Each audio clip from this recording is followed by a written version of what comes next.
सरिता तेजी से bus stop पर पहुंची। उसने सोचा था जल्दी बस मिल जाएगी, पर शायद आगे कहीं जाम लगा था इसलिए कोई बस ही नहीं आ रही थी। उसे लगा कि उसका घर भी मेट्रो लाइन पर होता तो उसे भी ऑफिस आना जाना कितना आसान हो जाता। वह समझ गई कि आज फिर उसे रवि के गुस्से का शिकार होना पड़ेगा। प्रमोशन मिलने का आनंद पल भर में गायब हो गया। बस आई, वह चढ़ गई। भीड़ में भी एकांत खोज लेना यह दिल्ली की बसों में यात्रा करने वालों की खासियत है। एक किनारे खड़ी होकर वह अतीत में खो गई। उसने घर वालों के लाख मना करने के बावजूद रवि से प्रेम विवाह किया। तब उसे कल्पना भी नहीं थी कि वह कितना संकालू होगा। पहले वह उसे कितना संभालता था, जो उसे बहुत अच्छा लगता था, जबकि शादी के बाद वह बहुत बदल गया।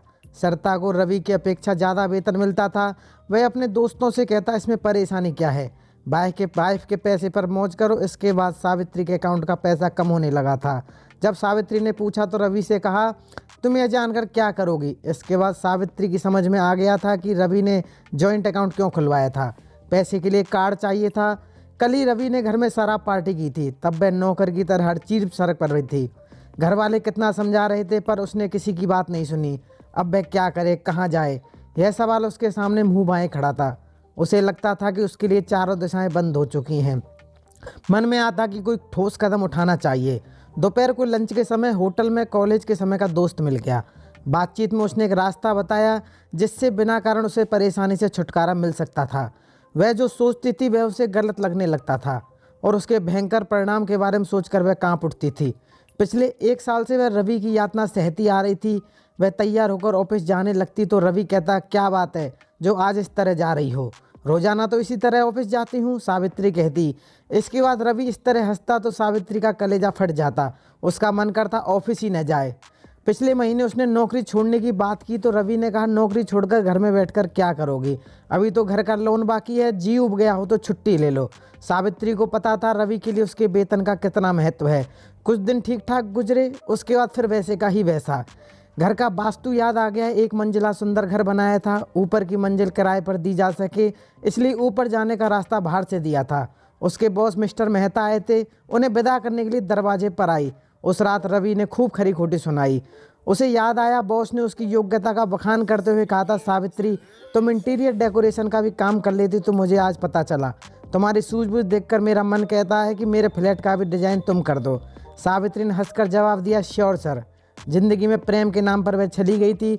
धीरे धीरे वह अपने काम पर ध्यान देने लगी। उसने बॉस को थैंक्स कहा तो मिस्टर मेहरा ने कहा, आपकी मेहनत ने आपको यह पद दिलाया है, all the best for your future.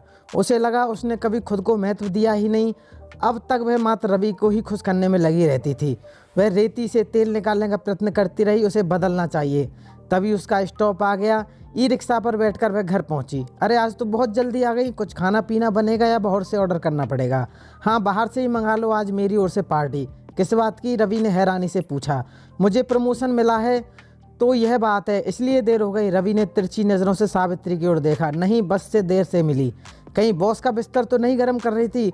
Ravi Savitri की ओर बढ़ा। रवि के गाल पर तड़ाक से तमाचा पड़ा। रवि की आंखों के सामने अंधेरा छा गया। सावित्री का यह रूप देखकर वह डर गया। उसने जैसे ही सावित्री को मारने के लिए हाथ उठाया, सावित्री ने कहा, यह गलती मत करना, मैं पुलिस बुला लूंगी, तुम्हारे खिलाफ रिपोर्ट दर्ज करा दूंगी। पुलिस तुम्हें पकड़ कर ले गई तो तुम्हारी नौकरी खतरे में पड़ जाएगी। दोस्त राजन के शब्द अचानक सावित्री की मदद आ गए। हर आदमी पुलिस थाने से घबराता है तो रवि डर गया। गुस्से में रवि ऊपर जाकर सो गया। रात को फ़ोन करके सावित्री ने सारी बात राजन को बताई। राजन ने इसकी जानकारी दी, पर यह सब बड़ी सावधानी से करना। सुबह रवि ने कहा, सावित्री जो हुआ भूल जाओ, अब मुझे नए सिरे से जीना है। कहकर सावित्री बाहर निकल गई। रात को रवि ने ऊपर सोने जाने के लिए कहा तो उसने उससे बगल वाले कमरे में सोने को कहा। रात को महिला के रोने चीखने की आवाज़ आती रही।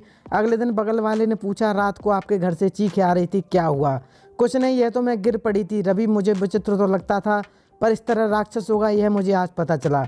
रवि ये बातें सुन रहा था। सावित्री उसके सामने आ गई तो उसने पूछा, यह क्या हुआ, कल रात जो तुमने मुझे मारा। रवि ने डर कर कहा, सावित्री चलो हम दोनों अलग हो जाते हैं। नहीं, मैं तुम्हें आज़ाद नहीं दूंगी, तुम मुझे किराया देना, तलाक तो मैं तुम्हें कभी नहीं दूंगी। पैसे की ज़रूरत पड़ने पर रवि ने कार्ड मांगा तो पता चला अकाउंट में पैसे नहीं हैं। रवि ने पूछा, आखिर तुम चाहती क्या हो। तब सावित्री बोली, आवाज़ नीची करके बात करो, अब मैं अपने ढंग से ज़िंदगी जीऊँगी। अगर तुमने मेरे साथ कुछ करने की कोशिश की, मेरे पति बनने की कोशिश, तो पड़ोसी गवाह हैं। रवि ने दूसरा गाल सहलाया। यह सावित्री का दूसरा तमाचा था। दोस्तों कहानी अच्छी लगी हो तो वीडियो को लाइक और शेयर करना ना भूलें।